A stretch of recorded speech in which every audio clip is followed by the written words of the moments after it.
ఆనపకాయ పాలేసి వండానండి. చపాతీకి సబ్జీ చాలా బాగుంటాయండి. ఆనపకాయ మా టెర్రస్లోనే వచ్చింది. చూడండి ఎంత బాగుందో.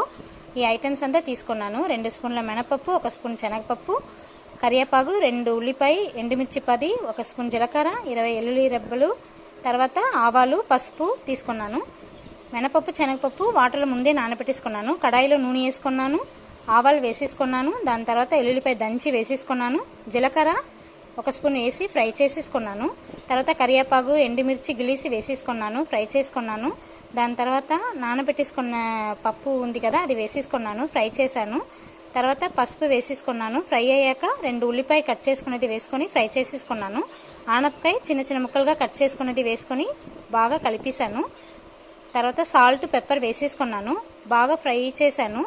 దాని తర్వాత 10 నిమిషాలు మూత పెట్టేశాను. చూడండి ఎంత బాగా ఉడికిపోయిందో. ఇప్పుడు మరగబెట్టిన పాలు ఉంది కదా, అది వేసేసాను. అంతే, కూర రెడీ అయిపోయిందండి.